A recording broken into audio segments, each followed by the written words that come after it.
motion.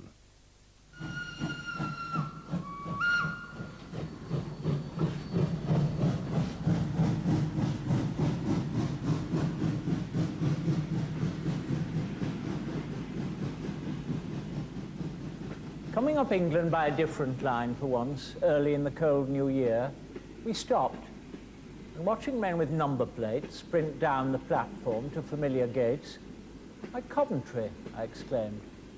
"I was born here." I leant far out and squinnied for a sign that this was still the town that had been mine so long, but found I wasn't even clear which side was which. From where those cycle crates were standing, had we annually departed for all those family halls? A whistle went. Things moved. I sat back, staring at my boots. "Was that," my friend smiled, "where you have your roots?" "No, only where my childhood was unspent," I wanted to retort. "Just where I started.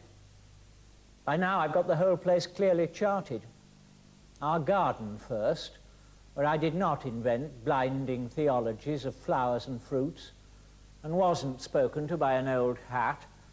And here we have that splendid family I never ran to when I got depressed, the boys all biceps and the girls all chest, their comic Ford, their farm where I could be really myself.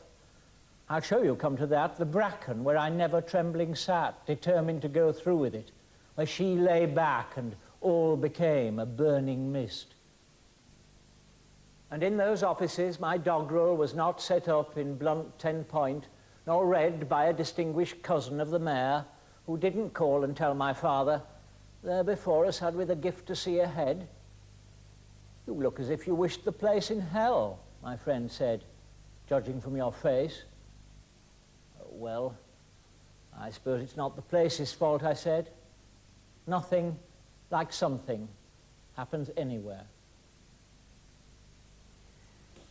Larkin is famous for his fear of death. He's also famous for his fear of life.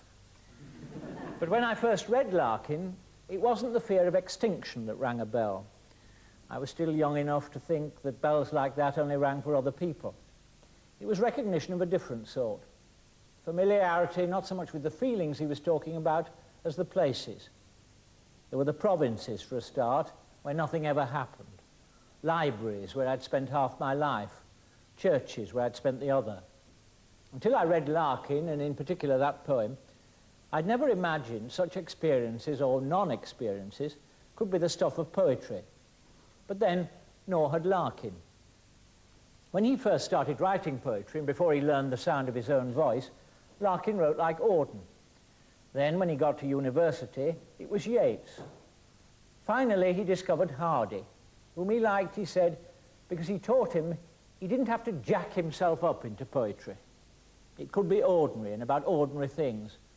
And this suited Larkin because his life had always been ordinary. His childhood he characterized as a forgotten boredom. His father was the city treasurer of Coventry, and they don't seem to have got on. This be the verse. They fuck you up, your mum and dad. They may not mean to, but they do. They fill you with the faults they had and add some extra just for you. But they were fucked up in their turn by fools in old-style hats and coats, who half the time were soppy stern and half at one another's throats. Man hands on misery to man. It deepens like a coastal shelf. Get out as early as you can, and don't have any kids yourself. That poem seems to show that Larkin didn't get on with his parents, but he said in an interview that he did get on with them. It was just that they weren't very good at being happy. The poem, which certainly doesn't jack itself up, echoes one of Hardy's. I'm Smith of Stoke, aged 60-odd. I've lived without a dame from youth time on, and would to God my dad had done the same. Even if Larkin didn't get on with his parents, I still think he's wrong to complain about it. If your parents do fuck you up, and you're going to write, that's fine, because you've got something to write about. But if they don't fuck you up, then you've got nothing to write about, So then they fucked you up good and proper. Larkin went to Oxford at the start of the war, then became a librarian, working in various places before landing up at Hull, where he remained the rest of his life as librarian of the Bryn Mawr Jones Library. The library had been endowed by Sir Bryn Mawr Jones, who once came there on a visit. Meeting him in the library, Larkin said, was like being in St Pancras Station and coming across St Pancras. The library was to Larkin as textual criticism was to Houseman, something at which he excelled, but which made no demands on his other life. But he cared about it. New eyes each year find old books here, and new books too old eyes renew. So youth and age, like ink and page, in this house join, minting new coin. The next poem, Dockery and Son, is about a return visit to Oxford, and in the background, as so often in Larkin, as in Hardy, is the railway. Dockery was junior to you, wasn't he? Said the Dean. His son's here now. Death-suited, visitant, I nod. And do you keep in touch with, or remember how, black-gowned, unbreakfasted, and still half-tight, we used to stand before that desk to give our version of these incidents last night? I try the door of where I used to live. Locked. The lawn spreads dazzlingly wide. A known bell chimes. I catch my train, ignored. Canal and clouds and colleges subside slowly from view. But Dockery, good Lord. Anyone up today must have been born in 43 when I was 21. If he was younger, did he get this son at 19, 20? Was he that withdrawn, high-collared public schoolboy sharing rooms with Cartwright who was killed? Well, it just shows how much, how little. Yawning, I suppose, I fell asleep, waking at the fumes and furnace glare of Sheffield, where I changed and ate an awful pie, and walked along the platform to its end to see the ranged, joining and parting lines reflect a strong, unhindered moon. To have no son, no wife, no house or land still seemed quite natural. Only a numbness registered the shock of finding out how much had gone of life, how widely from the others. Dockery now. Only 19, he must have taken stock of what he wanted and been capable of. That's not the difference. Rather how convinced he was he should be added to. Why did he think adding meant increase? To me, it was dilution. Where do these innate assumptions come from? Not from what we think truest or most want to do. Those warp tight shut like doors. They're more a style our lives bring with them. Habit for a while, suddenly they harden into all we've got and how we got it. Looked back on, they rear like sand clouds, thick and close, embodying for Dockery a son, for me nothing. Nothing with all the sun's harsh patronage. Life is first boredom, then fear. Whether or not we use it, it goes, and leaves what something hidden from us chose, and age, and then the only end of age. I don't, alas, know much about the technicalities of poetry. Like most people, I can recognize a thumping meter and an obvious rhyme, but this is seldom Larkin's way. And it's only after reading Larkin's poems a few times that one senses how well they're constructed. The rhymes lurking just under the surface so that what seems casual and even discursive is actually carefully structured. Always he has one by the hand and takes you down a path. Larkin always feels, or pretends to feel, shut out, though his language and the directness of his language signals that he still wants to be recognized as a member of the human race. He has one poem which begins, "When I see a couple of kids and guess he's fucking her and she's taking the pill or wearing a diaphragm, I know this is paradise everyone old has dreamt of all their lives.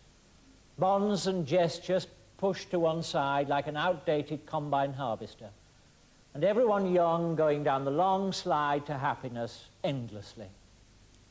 Well, not quite. Yes, one wants to say, but. Of course, that was in 1967, a few months before this next poem, Annus Mirabilis. Sexual intercourse began in 1963, which was rather late for me, between the end of the Chatterley ban and the Beatles' first LP. Up till then, there'd only been a sort of bargaining, a wrangle for a ring, a shame that started at 16 and spread to everything. And all at once the quarrel sank. Everyone felt the same. And every life became a brilliant breaking of the bank, a quite unlosable game. So life was never better than in 1963, though just too late for me, between the end of the Chatterley ban and the Beatles' first LP. Larkin didn't go out of his way to be thought nice, and sometimes wasn't. A friend of mine, the writer Neville Smith, was a student at Hull and found himself at a bus stop with Larkin. It was pouring with rain, and Larkin had an umbrella. Neville edged closer and closer to the poet, until finally Larkin said, "Don't think you're coming under my umbrella." "Don't think you're coming under my umbrella" could serve as a description of a number of Larkin's poems. The temptation of all art is to console, but Larkin's poems seldom attempt to. This next poem would, I suppose, nowadays be called a green poem, though properly construed, I think all poems are green. It was written in 1971, when its sentiments were rather less modish than they are today, and it's called Going, Going. I thought it would last my time. The sense that beyond the town there would always be fields and farms where the village louts could climb such trees as were not cut down. I knew there'd be false alarms in the papers about old streets and split-level shopping, but some have always been left so far. And when the old part retreats, as the bleak high-rises come, we can always escape in the car. Things are tougher than we are, just as Earth will always respond however we mess it about. Chuck filth in the sea if you must. The tides will be clean beyond. But what do I feel now? Doubt or age, simply? The crowd is young in the M1 cafe. Their kids are screaming for more houses, more parking allowed, more caravan sites, more pay. On the business page, a score of spectacled grins approve some takeover bid that entails 5% profit and 10% more in the estuaries. Move your works to the unspoilt dales, grey area grants. And when you try to get near the sea in summer, it seems just now to be happening so very fast. Despite all the land left free, for the first time I feel somehow that it isn't going to last. That before I snuff it, the whole boiling will be bricked in, except for the tourist parts. First slum of Europe. A role it won't be so hard to win with a cast of crooks and tarts. And that will be England gone. The shadows, the meadows, the lanes, the guild halls, the carved choirs. There'll be books. It will linger on in galleries. But all that remains for us will be concrete and tires. Most things are never meant. This won't be, most likely. But greeds and garbage are too thick strewn to be swept up now, or invent excuses that make them all needs. I just think it will happen, soon. That poem was written in 1971 for the Department of the Environment.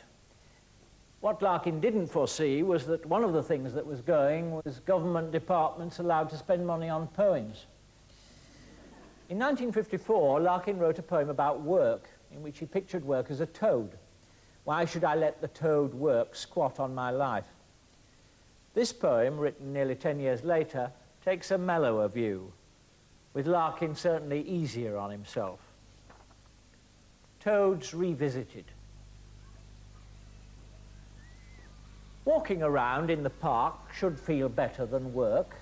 The lake, the sunshine, the grass to lie on, blurred playground noises beyond black-stockinged nurses. Not a bad place to be. Yet it doesn't suit me, being one of the men you'll meet of an afternoon. Palsied old step-takers, hair-eyed clerks with the jitters, waxed-fleshed outpatients still vague from accidents, and characters in long coats deep in the litter baskets, all dodging the toad work by being stupid or weak. Think of being them, hearing the hours chime, watching the bread delivered, the sun by clouds covered, the children going home. Think of being them, turning over their failures by some bed of lobelias. Nowhere to go but indoors, no friends but empty chairs. No, give me my in-tray, my loaf-haired secretary, my "shall I keep the call-in, sir?" What else can I answer when the lights come on at 4 at the end of another year? Give me your arm, old toad, and help me down Cemetery Road. Larkin said that however negative some of his poems might seem, one should never forget that writing a poem was never negative. To write a poem is a very positive thing to have done. This next poem, An Arundel Tomb, was inspired by a tomb in Chichester Cathedral, and it's among the best known and most hopeful of his poems. Side by side, their faces blurred, the Earl and Countess lie in stone, their proper habits vaguely shown as jointed armour, stiffened pleat, and that faint hint of the absurd, the little dogs under their feet. Such plainness of the pre-Baroque hardly involves the eye, until it meets his left-hand gauntlet, still clasped empty in the other, and one sees, with a sharp, tender shock, his hand withdrawn, holding her hand. They would not think to lie so long. Such faithfulness in effigy was just a detail friends would see, a sculptor's sweet commissioned grace thrown off in helping to prolong the Latin names around the base.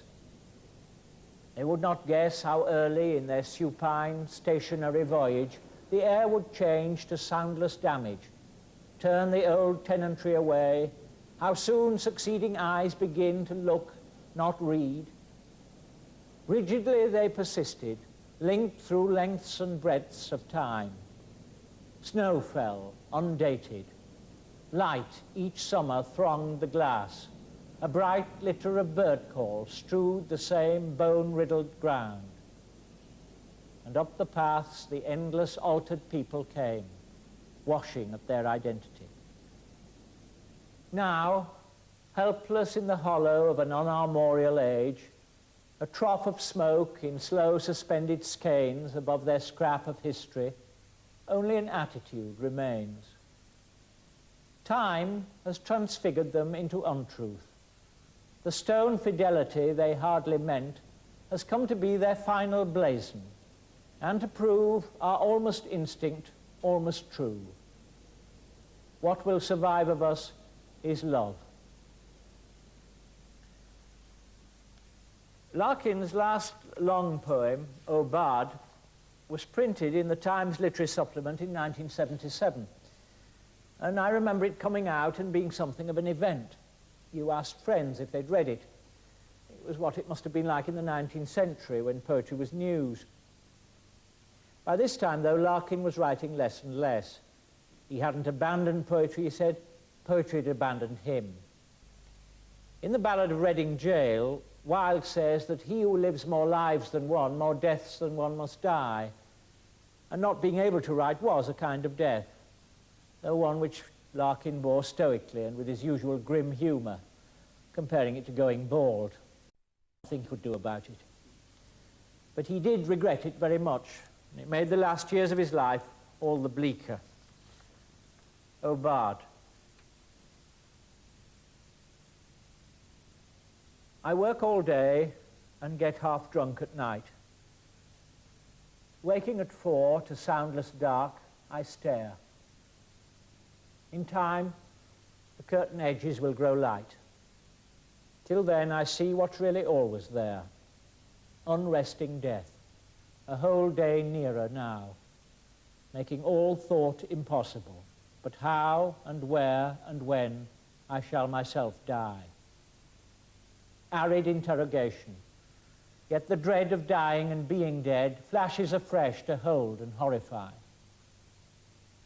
The mind blanks at the glare, not in remorse, the good not done, the love not given, time torn off unused, nor wretchedly because an only life can take so long to climb clear of its wrong beginnings and may never, but at the total emptiness forever, the sure extinction that we travel to and shall be lost in always.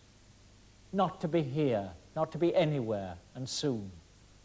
Nothing more terrible, nothing more true. This is a special way of being afraid no trick dispels. Religion used to try, that vast, moth-eaten musical brocade created to pretend we never die, and specious stuff that says no rational being can fear a thing it will not feel, not seeing that this is what we fear. No sight, no sound, no touch or taste or smell, nothing to think with, nothing to love or link with, the anesthetic from which none come round. And so it stays, just on the edge of vision, a small, unfocused blur, a standing chill that slows each impulse down to indecision. Most things may never happen. This one will. And realization of it rages out in furnace fear when we are caught without people or drink. Courage is no good. It means not scaring others. Being brave lets no one off the grave. Death is no different whined at than withstood. Slowly, light strengthens, and the room takes shape. It stands plain as a wardrobe. What we know, have always known, know that we can't escape, yet can't accept. One side will have to go. Meanwhile, telephones crouch, getting ready to ring in locked-up offices, and all the uncaring, intricate, rented world begins to rouse. The sky is white as clay with no sun. Work has to be done. Postmen, like doctors, go from house to house. When Larkin did die, there was a great outpouring of public affection and appreciation, which was unexpected, but some of which he must have been aware of during his lifetime. He'd always tried to dodge the public, letting his second nature, the grim pessimism of so many of his poems, do duty for the whole man. When one is dead, though, one's life is no longer one's own, so that though his diaries were burned, biographical and critical studies loom, and what we feel now about Larkin then, perhaps another reason why he regarded death with such a marked lack of enthusiasm. If anything, there was too much glad endorsement of the bleaker side of his verse, a lot of jumping on his bandwagon, if a hearse can be a bandwagon. So I'd like to end on a more optimistic note. I ended the Hardy programme with a poem, Proud Songsters, that was almost cheerful. And with Larkin's admiration for and debt to Hardy, it's appropriate to end this one with a poem very like it in spirit.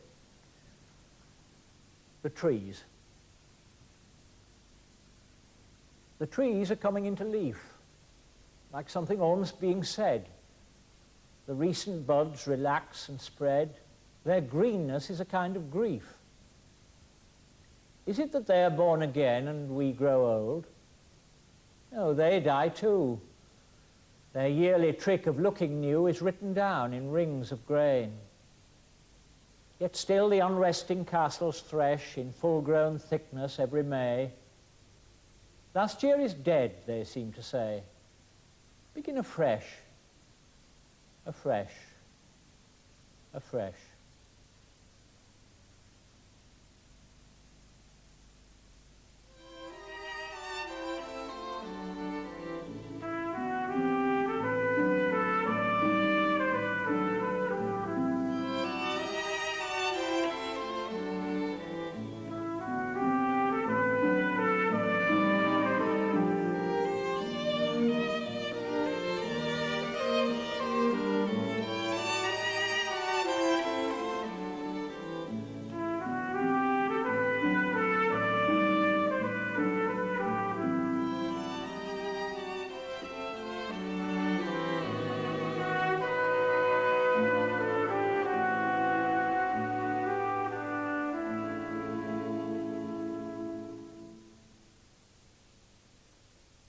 Alan Bennett has prepared a specially edited booklet of this series. If you'd like a copy of